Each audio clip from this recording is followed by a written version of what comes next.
Olá pessoal, vamos falar um pouquinho do estudo dos gases, tá? É importante que a gente saiba entender um pouquinho o que acontece com os gases, quais os processos envolvidos neles, ok? Vamos falar dos principais gases aqui, então eu vou citar alguns gases que são produzidos pelo homem, que estão na atmosfera, que produzidos pelo homem, tá? Então esses gases são, ó, por exemplo, o CO2, a maior quantidade, o CO2 é o dióxido de carbono.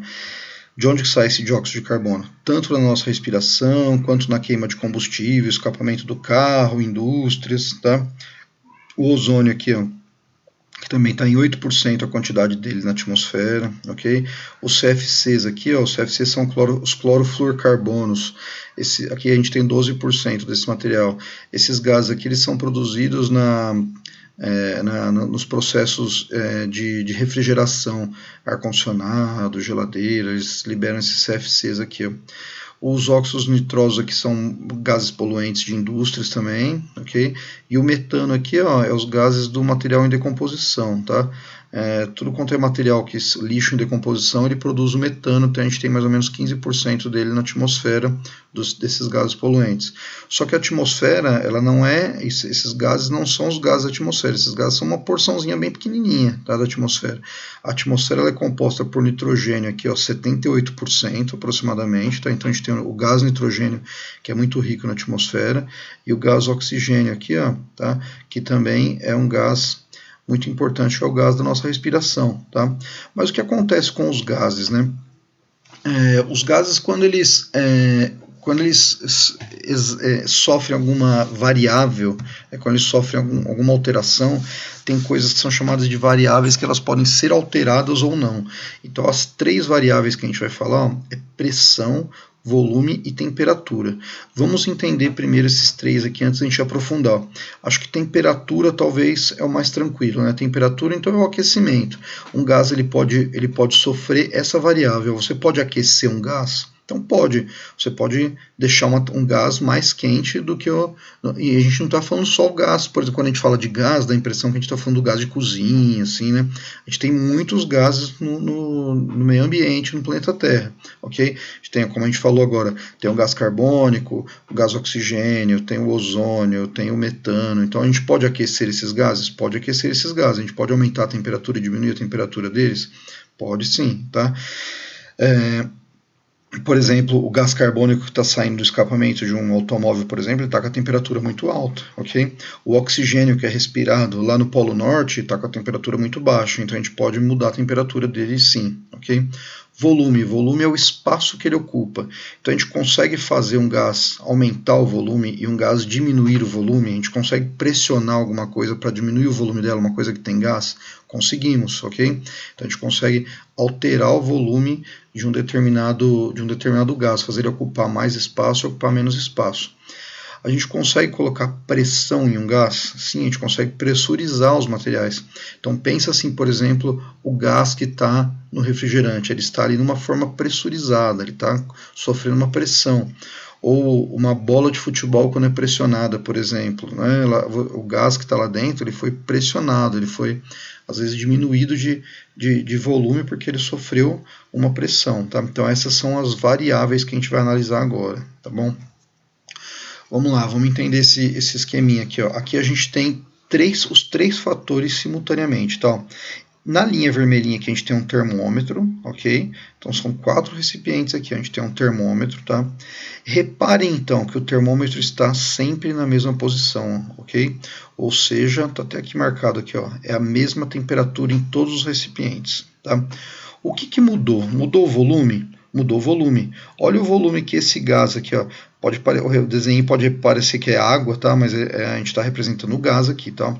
Olha o volume desse gás. Olha o volume desse gás aqui, olha o volume desse gás e olha o volume desse. Então, volume pequeno, um pouco maior e maior ainda, tá? Qual que é a relação que teve aqui, ó? A pressão, ó. Aqui a gente está considerando algumas barrinhas, pode ser algumas barras metálicas, por exemplo, em cima dessa placa aqui, ó, para fazer uma pressão para baixo, tá? Aqui a gente tem menos placas, aqui a gente tem menos ainda e aqui a gente tem só uma, ok? Quanto menos placas, menor a pressão, tá? E o volume aqui vai ser maior. Então, quando você pressionou a placa para baixo aqui, você diminui o volume, ok? Só que a temperatura aumenta? A temperatura não aumenta. Portanto, a gente tem uma transformação isotérmica, tá? O que é isso? Iso é de igual, tá? E térmica vem de temperatura. Então, a transformação isotérmica é que não aumenta a temperatura, tá? Então, olha aqui, ó, volume e pressão se alteram, tá? Então, eles aumentam ou diminuem e a temperatura se mantém constante. Isso aqui é a transformação isotérmica. Tá? Agora a gente vai falar de uma outra transformação. Olha só, o que não mudou aqui? Vamos analisar essa imagem aqui, vamos analisar o que não mudou. A temperatura mudou. Vamos analisar aqui, ó, o termômetro está aqui, ó. Olha a coluninha do mercúrio do termômetro aqui, ó. Olha aqui, ó. Então a temperatura aumentou, elevou a temperatura, ok? A pressão aumentou ou não? Ó? 3 barrinhas aqui, ó, fazendo uma pressão na placa aqui, ó, no êmbolo. Mais 3 barrinhas aqui, então a pressão é a mesma, tá? Então a gente não tem variação de pressão, mas o volume aumentou aqui, ó. Olha aqui o tamanho do volume, olha o tamanho do volume aqui, ó. O que acontece quando você aumenta a temperatura de um gás?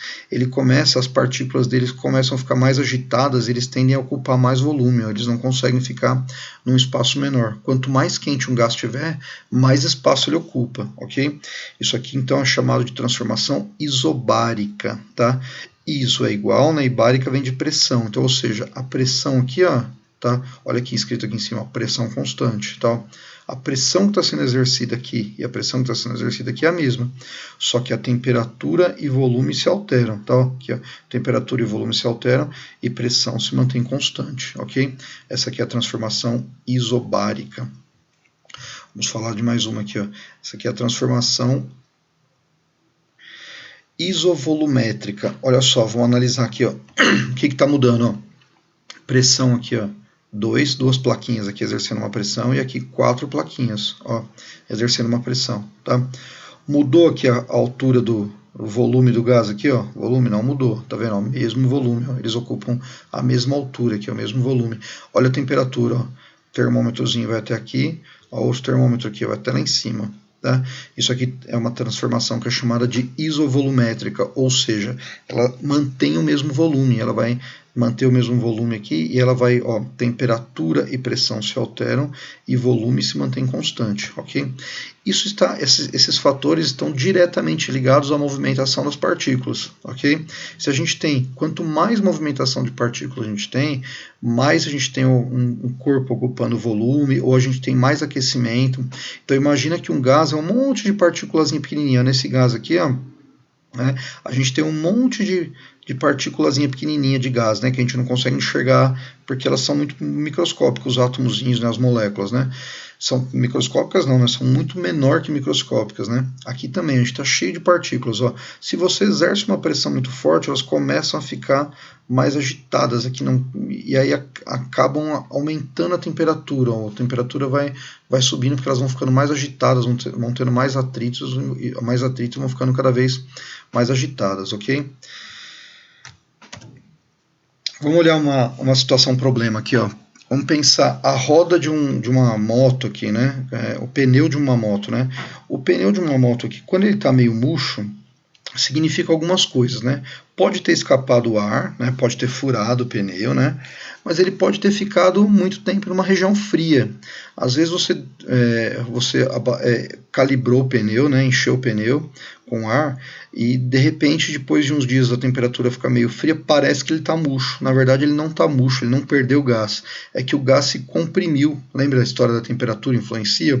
Então a temperatura abaixando, as partículas ficam mais juntinhas, ficam menos agitadas e ocupam menos espaço aqui. Então parece que o pneu está mais murcho. Na verdade ele está um pouquinho mais murcho, mas não porque ele perdeu ar, e sim porque as partículas estão menos agitadas. Ok? Essa é a situação 1. Vamos ver a situação 2 aqui. Ó. A situação 2 é da bexiga. Ó. Se eu pegar essa bexiga aqui, ó, vamos analisar ela. Ó. Se eu colocar ela perto de uma região quente, assim, o que será que acontece? Ela sem estourar, né? O que será que acontece com ela? Ela começa a ampliar, ela vai aumentar o volume dela aqui, ó, vai ficar um pouquinho maior. Tá? Por quê? Porque as partículas lá dentro começam a ficar agitadas e a pressão de dentro para fora começa a ficar muito grande. ok? Agora, e se eu levar essa bexiga aqui, ó, num freezer muito gelado? Ela vai começar a murchar. Por quê? Porque as partículas vão ficar mais quietinhas lá dentro, vão ocupar menos espaço e ela começa a murchar e diminuir o volume. Então, olha aqui, dá para a gente analisar a temperatura, pressão e volume. Ó. Aumentando a temperatura aqui, ó, eu aumento a pressão interna e ela vai ampliar o volume dela, vai aumentar o volume. Se eu baixar a temperatura aqui, ó, a pressão interna aqui, ó, acaba baixando, o volume diminui, tudo bem? Então eles estão diretamente relacionados, eles estão sempre relacionados à temperatura, a pressão e o volume, ok? Beleza? Espero que vocês tenham entendido um pouquinho aí, até mais.